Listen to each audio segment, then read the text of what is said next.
আল্লাহ, এটা এত টেস্টি হয় আম্মুর হাতের রান্না।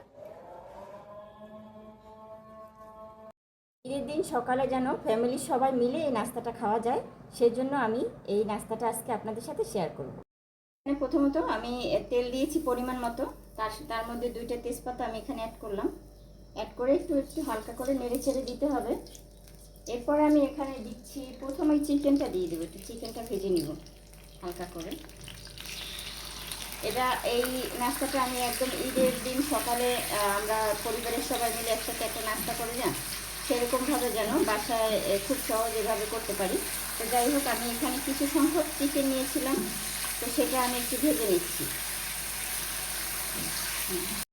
পেঁয়াজ, টমেটো, এখানে টমেটো একটা, পেঁয়াজ নিয়েছি 2টা।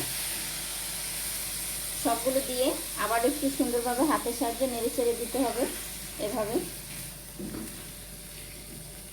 এটা আপনারা যতটা মানুষ হবেন বাসায়, ফ্যামিলির লোকজন বেশি হলে একটু বেশি পরিমাণে নিলেই হবে। আর এটা খুবই অসাধারণ হয় এই নাস্তাটা। গরম মশলা এটা দিয়ে আমি একটু নেড়ে ছেড়ে দিব। মশলার পরিমাণ আমি সবসময় একটু কম পরিমাণে মশলা দিই। পেস্ট আমি 2 চামচ পরিমাণে, এই চামচের 2 চামচ পরিমাণ আদা রসুনের পেস্ট এখানে অ্যাড করলাম। এরকম খুব সুন্দর করে একটু নেড়ে ছেড়ে দিতে হবে মশলা দেওয়ার পরে। এখন দিয়ে দিচ্ছি ধনিয়ার গুঁড়া, 1 চামচ পরিমাণে আমি ধনিয়ার গুঁড়া এখন অ্যাড করলাম। এখন আবার একটু নেড়ে ছেড়ে দিতে হবে, মশলা দিয়ে একটু হালকা করে নেড়ে দিতে হবে। এই আর কি, এরকম ভাজতে ভাজতে আমার খাবারটা একদম রেডি হয়ে যাবে। দিচ্ছি হলুদ 1 চামচ, আর মরিচের গুঁড়া দিব 1 চামচ। নাস্তার জন্য তো বেশি একটা ঝালের দরকার নাই, হালকা পরিমাণে সব কিছু অল্প অল্প করে দিয়ে আবার একটু নেড়ে ছেড়ে দিতে হবে। তবে এই পর্যায়ে এসে একটু পানি অ্যাড করে দিব অবশ্যই। এখানে পানি না দিলে তোমার মশলাটা পুড়ে যাবে। তো অল্প পরিমাণে পানি এখানে আমি অ্যাড করলাম, অ্যাড করে আবার একটু নেড়ে ছেড়ে দিচ্ছি।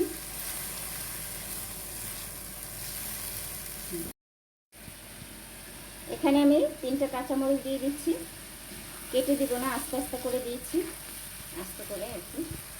আবার একটু সুন্দর করে নেড়ে চেড়ে নিচ্ছি, কষিয়ে নিচ্ছি। রান্না বসায় রেখে আসছে বসছি, এখানে রান্নাঘরে অনেক গরম, গরমে বসা যায় না একেবারেই। তো রান্না শুরু করেছি। আমাদের রান্নাঘর থেকে তো তোমার এই ড্রয়িং রুমটা একদম কাছে, আর একটু ছোট রুম, এই যে রুমটা তো একদম ছোট। এখানে এসে আবার দুজনে বসছি আর ভিডিও বানাইতেছি। দেখো কতটা কষ্ট করে ভিডিও বানাই, সেটা তোমরা দেখো না। এখানে আমি আলু রেখেছিলাম সেদ্ধ করে, একটা আলু, এখানে আলুটা এখানে দিয়ে দিচ্ছি। এটা আপনারা চাইলে নাও দিতে পারেন, একটু দিলে ভালো হবে, নাস্তাটা খুবই ভালো হয় এভাবে যদি একটু দিতে পারেন আর কি। তো আমি এটা দিয়ে দিয়েছি। আরও একটা জিনিস এখানে বাকি আছে দেয়া, সেটাও দিয়ে দিব, এখানে অ্যাড করে দিব। এখন আমি এখানে বুটের ডাল নিয়েছিলাম, হ্যাঁ এটা সেদ্ধ করে নিয়েছি, এটা দিয়ে দিচ্ছি। ডালটা একটু নরম হয়ে গেছে। এখন কিন্তু খুব সহজভাবে একটু সুন্দর করে নেড়ে চেড়ে দিতে হবে। আমি কিন্তু এই যে সবগুলো এখানে দিয়ে দিয়েছি, এখন সুন্দরভাবে একটু নেড়ে চেড়ে দিতে হবে। এই যে বলক আসলে মানে একটু হালকা হাতে ভালোভাবে নেড়ে চেড়ে দিতে হবে। এখানে আমি দিয়ে দিচ্ছি ম্যাজিক মশলা, এটা দিলে একটু স্বাদ বেশি ভালো হবে। তো ম্যাজিক মশলা দেওয়ার পরে আবার একটু নেড়ে চেড়ে দিতে হবে এরকম করে। এই পর্যায়ে এসে ম্যাজিক মশলা অ্যাড করে দিতে হবে। দেখছো কালারটা কি সুন্দর। জিরা হয়ে গেছে আমার রান্না। তো এই পর্যায়ে আসলে একটু ভাজা জিরা, এটা ভেজে রেখেছিলাম আমি, জিরা ভাজা দিলে আমার কাছে অনেক টেস্ট ভালো লাগে। একটু দেখাই, একদম হয়ে গেছে রেডি। এই যে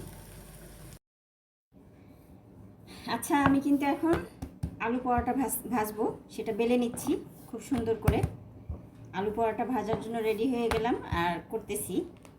কে কে খাবার চলে এসো, কার কার ইচ্ছে করে আলু পরোটা দিয়ে এইভাবে সকালের নাস্তা। আমি কিন্তু ভাজা শুরু করে দিলাম আলু পরোটা, কে কে খাবার চলে এসো। সাথে আছে মুরগির মাংস দিয়ে সুন্দর একটা ভাজির সিস্টেম।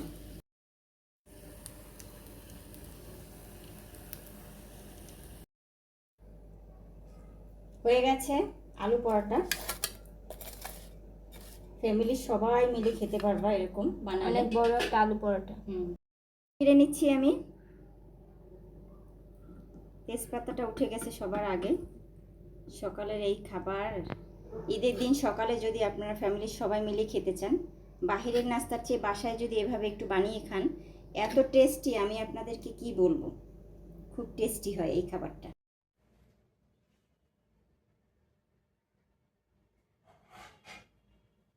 খুবই মজার খাবার। আলু পরোটা, গরম গরম আলু পরোটা, আবার গরম গরম আলু পরোটা, প্রচন্ড গরম। আই তর্স হয় না খাওয়ার জন্য। এটাকে রোল করে নিবা আমার মতো।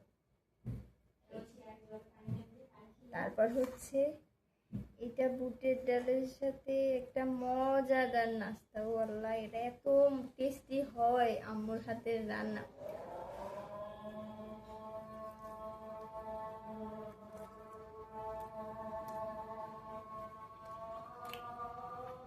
অমৃত। ফের সবকিছু।